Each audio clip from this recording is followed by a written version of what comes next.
కాటసాని రాంభూపాల్ రెడ్డికి సంబంధించి ఒక తీర్పు.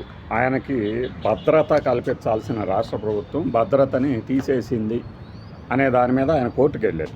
కోర్టుకు వెళ్తే కోర్టు కొన్ని కామెంట్లు చేసింది. తీర్పుని ఎవడూ తప్పు పట్టకూడదు కదా, తీర్పుని తప్పు పట్టకూడదు, కానీ ఆ తీర్పు సందర్భంగా ఇచ్చిన కామెంట్లని మనం కూడా విశ్లేషించవచ్చు. వాళ్ళు ఎలా అయితే ఒక పరిస్థితిని పర్యవేక్షించి పిటిషన్ల ద్వారా ఎలా అయితే కొన్ని కామెంట్లు అబ్జర్వేషన్స్ చేశారో వాటిని మనం కూడా మాట్లాడవచ్చు అన్నమాట. అందులో తప్పేం లేదు. ఫస్ట్ ఫోర్మోస్ట్ ఏంటంటే, మీరు మీ ప్రాణాలకు ఎందుకు హాని ఉంటుంది, మీరెవరికన్నా హాని కలిగిస్తే కదా అనేది. నిజమే, మనం ఎవడి జోలికి పోతే మన జోలి ఎవడు రాడు, ఇదే కదా చెప్పదలిచింది. కరెక్టే అనుకుందాం, ఫ్యాక్షన్ ఫ్యామిలీస్కి సంబంధించి అనుకున్నాము. మరి చీమకు కూడా అపకారం చేయనటువంటి మన డిప్యూటీ సీఎం గారికి అంటే వెంటనే అర్థం కావడానికి చెప్తున్నా, ఆయనకి ఎందుకు భద్రత ఎక్కువ కల్పించాలని మధ్య ఎక్కువ కూడా చేశారు. అలానే ప్రజల మధ్యలోకి వస్తే బ్రహ్మరథం పట్టే ముఖ్యమంత్రి గారికి భద్రత ఎందుకు కల్పించాలి అంటే, ప్రజాప్రతినిధులు కాబట్టి ఎప్పుడు ఏ క్షణం ఏం జరుగుతుందో తెలియదు కాబట్టి. ఇది మీకు ఉదాహరణ కోసం చెప్పాను తప్పితే వాళ్ళ భద్రతల మీద ఆక్షేపణలు కానీ అభ్యంతరాలు కానీ ఏమీ లేదు.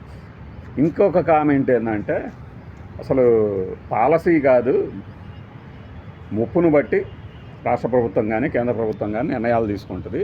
మీకున్న ముప్పును బట్టి, మీ ప్రాణాలకు ముప్పు ఉందనుకుంటే భద్రత ఏర్పాటు చేస్తారు, అంతేగాని అదేం పాలసీ కాదు. అలానే మీకు అదొక పెద్ద హోదాలాగా మారిపోయింది మధ్యకాలంలో.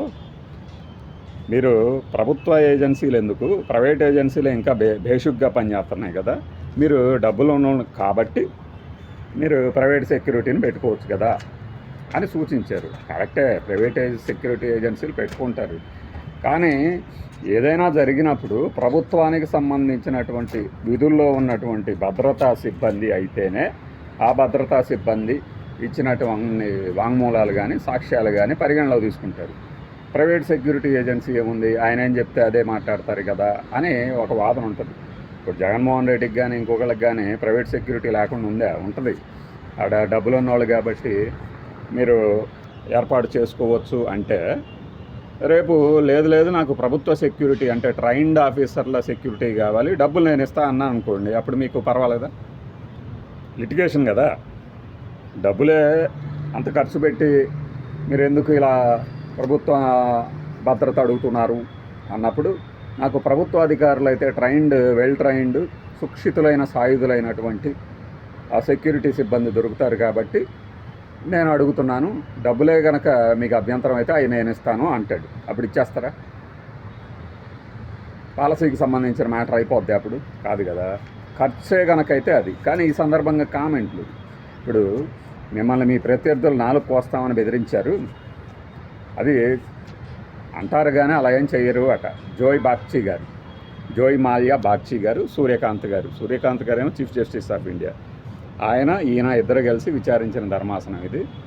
ఈలోపు సూర్యకాంత్ గారు జోక్యం చేసుకుని, ఇది ఈ దినం ఆంధ్రజ్యోతి తాలూకు కథనమే, నేనేం చూడలా, లైవ్లాలు వాటిలోకి వీటిల్లోకి వెళ్ళి ఉంటే ఆ తీర్పులు ఆదేశాలు స్పష్టంగా చెప్పేవాడిని. ఇంకా ఆయన ఏమన్నారంటే, అయినా కొన్ని ప్రాంతాల్లో అదొక వాడుక భాషలాగా ఉంటుంది అంటారట.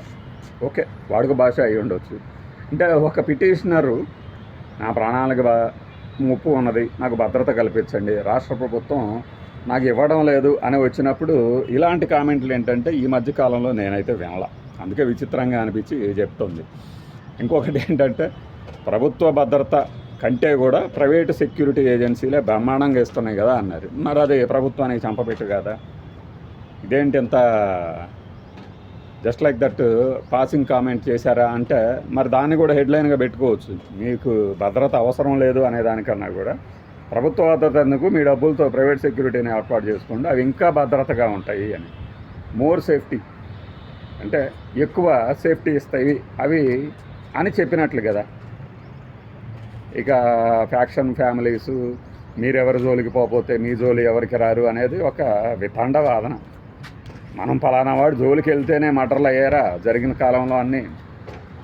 ఆ కుటుంబాల నేపథ్యం, ఆ యొక్క ఫ్యాక్షన్ నేపథ్యం గతంలో పోల్చుకుంటే ఇప్పుడు ఇంకా తక్కువే ఉండొచ్చు, కానీ వాటి తాలూకు ఈ ఏమంటారు ఫలాలు ఇంకా అందుతూనే ఉన్నాయి కదా చాలామందికి.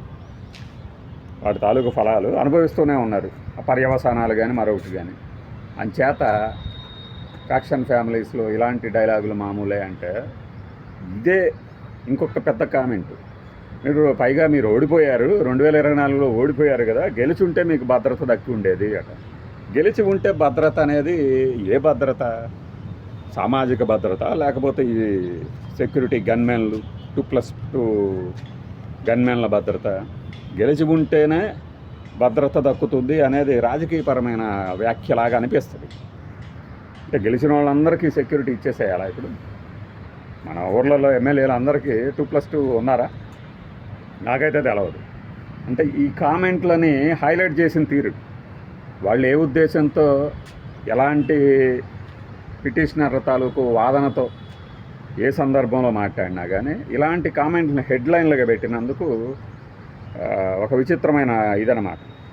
లేకపోతే గెలిచి ఉంటే మీకు పైగా మీరు ఓడిపోయారు, గెలిచి ఉంటే భద్రత లభించేది అంటే దాని అర్థం ఏంటి? ఓడిపోయిన వాళ్ళకి సెక్యూరిటీ ఇవ్వదు అనే కోణంలో ఏమన్నా సంకేతం ఇస్తున్నారా?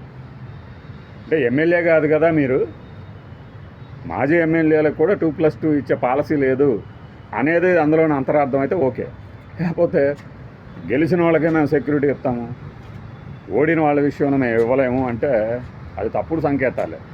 ఈ సందర్భంగా ఏంటంటే ఫ్యాక్షన్ పాలిటిక్స్ చాలా వరకు తగ్గినాయి అని చెప్తుంటారు. ప్రీతమ ముఖ్యమంత్రి గారు అయితే ఆయన కాలంలో ఆయన అణిచేస్తారు దేన్నైనా సరే, నక్సలిజాన్ని, ఈ ఫ్యూడలిజాన్ని, ఫ్యాక్షనిజాన్ని, ఇంకా ఎన్ని ఇజాలు ఉంటే వాటన్నిటిని ఆయన నలిపేస్తారు. మనం చూసాం కూడా వరుసగా.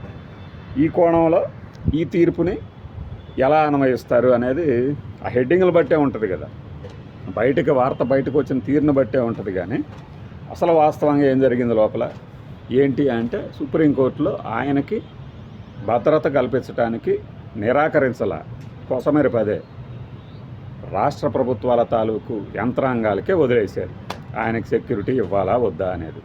అది ఎక్కడన్నా ఉందా? ఎక్కడో ఉంటుంది, లాస్ట్ లైన్లో ఎక్కడో ఉంటుంది. అది కదా, సెక్యూరిటీ కల్పించాలని మేము ఆదేశించలేము. ఇది రాష్ట్ర ప్రభుత్వం తాలూకు యంత్రాంగం. ఎవరైతే ఆయనకు సెక్యూరిటీ కల్పించాలని ఆయన కోరుతున్నారో ఆయా పరిధుల్లోనే ఎస్పీలు కావచ్చు, లేదంటే కలెక్టర్లు కావచ్చు, లేదా మంత్రుల స్థాయిలో కావచ్చు, వాళ్ళు కల్పించేటటువంటి వాళ్ళ విచక్షణకి వదిలేసినట్లు అర్థం చేసుకోవాలి. అంతేగాని హెడ్డింగ్ పెట్టేశారు కాబట్టి ఆ హెడ్డింగ్ని పట్టుకొని భలే అయింది తిక్క కుదిరింది అనుకుంటే కొన్ని రోజులు అనుకోవచ్చు తిక్క కుదిరిందని. అదే తిక్క తర్వాత మళ్ళీ కూడా కుదురుతుంది. సెక్యూరిటీ ఇస్తే వీళ్ళందరూ సేఫ్గా ఉన్నట్టు, సెక్యూరిటీ ఇవ్వకపోతే సేఫ్గా లేనట్టు అని కాదు. కానీ ఆ కేసు తాలూకు అవుట్కమ్ ఏంటి, ఆ సందర్భంగా జరిగిన సంభాషణ ఏంటి, సంభాషణ తర్వాత మన వాళ్ళు ఏమని జనంలోకి పంపించారు, వీటిని చూసినప్పుడు అనిపించిన అభిప్రాయాల తాలూకు మాలిక అన్నమాట ఇది. అంతే.